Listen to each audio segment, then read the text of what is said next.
against a very, very good TCU football team coached by, in my opinion, one of the top head coaches in the country, in Gary Patterson. His team plays extremely, extremely hard. Obviously, we've tried to get a head start on watching film on them, and they're so well coached. They play extremely hard. I've had an opportunity to play TCU a couple times. One when I was at Northern Illinois several years back, and just recently, most recently in the Liberty Bowl when we were at Georgia. And it's exactly what you think. They're going to run around and hit you, and they're going to be well coached, and they're a physical football team. But at the same time, we're excited to be able to go down to Houston and play in this game. Ian Murphy. Hey, Sam. Gary was just saying that he's known you for a long time. I wonder what your relationship has been like, and what you think of him. Well, I think he's a wonderful person, a heck of a football coach. You can see by the way his players play for him and for that staff they have. I've known different guys that I coached with that coach with Coach Patterson, several. And Coach Patterson, a Pittsburgh State guy and Kansas man. And so that's where, we started. And then we knew we both know several different guys in the business. And then so I don't have I don't communicate with Coach Patterson, on a monthly or basis or anything of that nature, but I do run into him some in recruiting and have an opportunity to visit with him. And I think there's certainly a mutual respect between he and I, and goes as far back as Kansas. I have another, but I'll circle back around after some others. Thanks. Andrew Hutchinson. Yeah, Sam, Coach Patterson was talking about Sam Carter being a kind of a coach in his secondary when he played for him. I mean, what was Sam's reaction to this game, and do you think it's kind of a cool event for him to get to play his alma mater?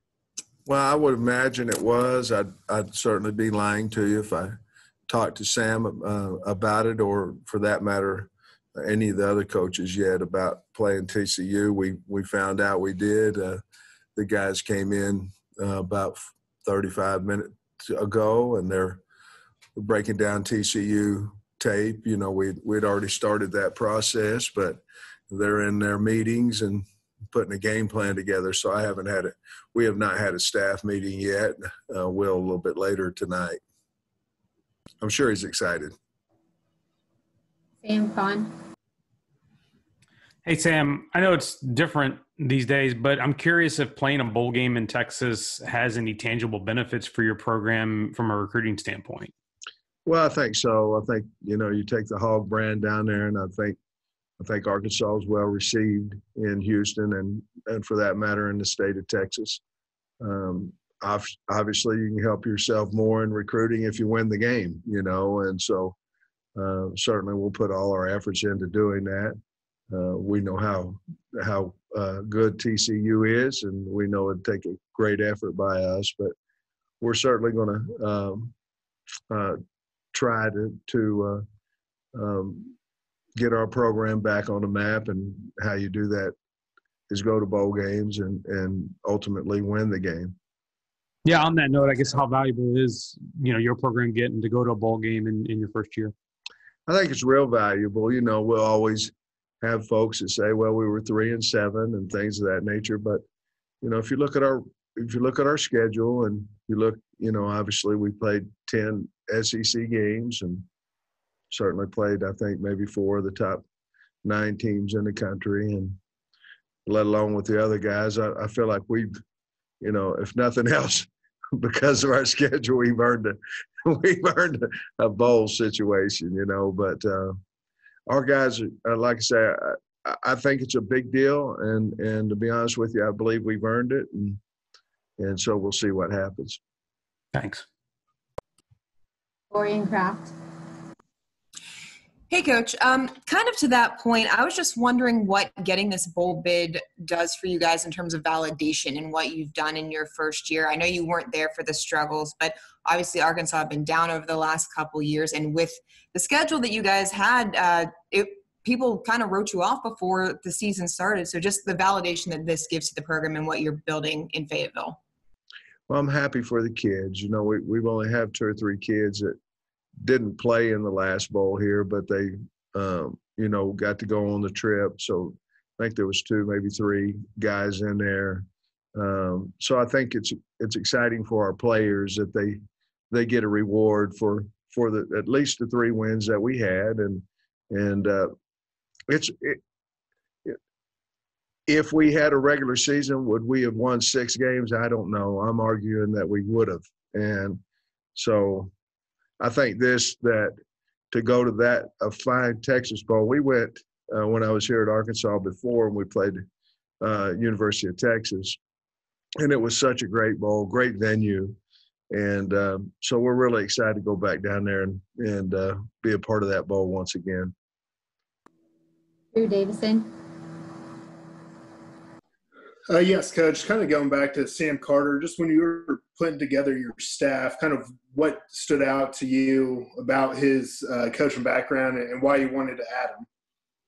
Well, first of all, Barry Odom recommended him, and Barry knew him well, obviously, because he'd been over there with him. And then Sam's just mature, honestly, beyond his age. He's a guy that's, you know, you feel like he's 35, 40 years old. He's obviously not, but he's a great recruiter, a relentless recruiter, works very hard. His players have great respect for him. But in the interviewing process, I knew I was getting a guy that if he could recruit, because, you know, obviously he hadn't really done much of that as far as on the road and things like that. I knew I had something special with him. And then it turns out he's one of the best recruiters we have on our staff. Otis Kirk.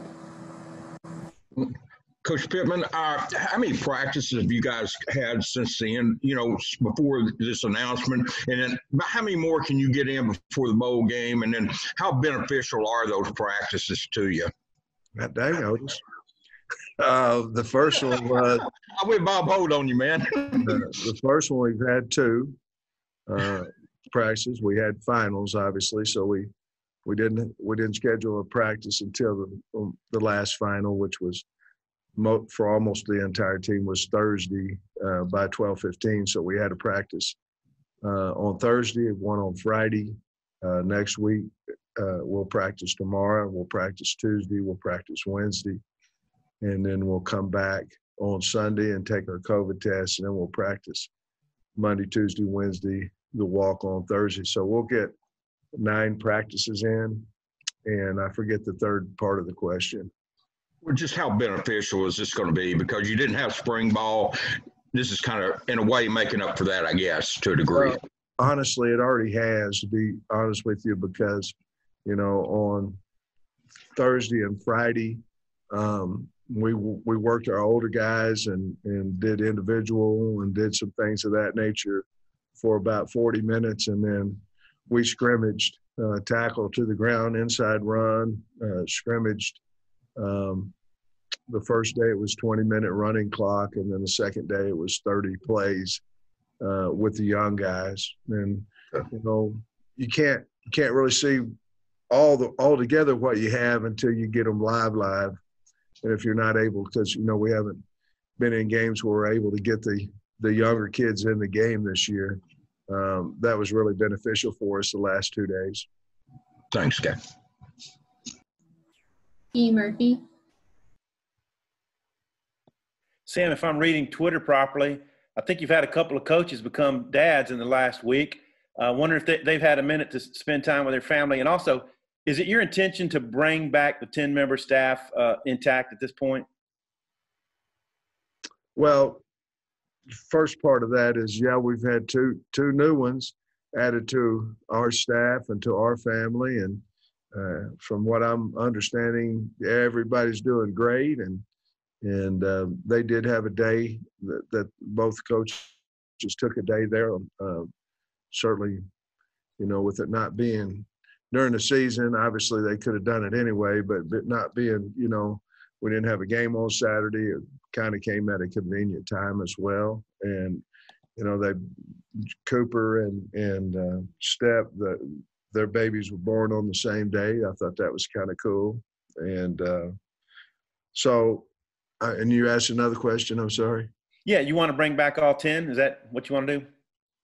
Oh, we always have a talk at the end of the year. We'll have a talk at the end of the year and visit about that. But certainly, I'm ecstatic about our staff and very proud of our staff. And we'll have a visit at the end of when the bowl's over with. But the plans are to bring everybody back. We'll take two more. Trey Biddy. Hey, Coach, I was just curious about your thoughts now that the regular season is over, just with all the stuff with COVID and being able to successfully navigate and actually play a 10-game schedule. Really proud of that. Trey, the only problem, we kind of limped into the end of the year a little bit, I felt like.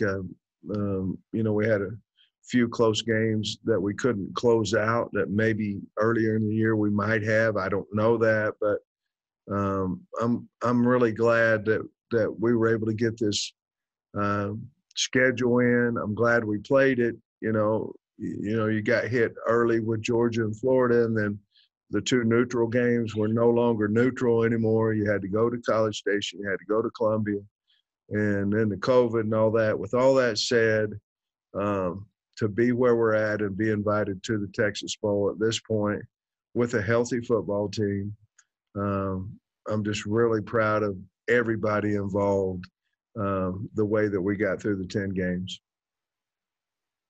Last question for Trey S.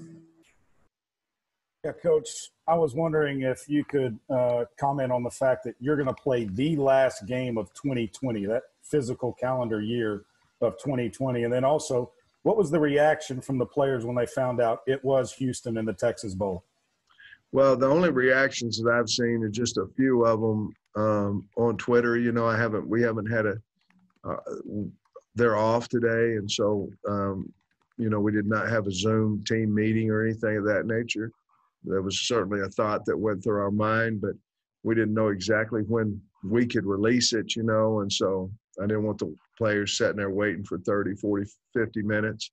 The other thing is that being the last game, it's going to be pretty cool, There might be a lot of people in the second half. It might be blurry to them and all that kind of stuff, but it should be, I remember watching the game. It's the last game. You're going to have a large audience. It's going to be kind of neat.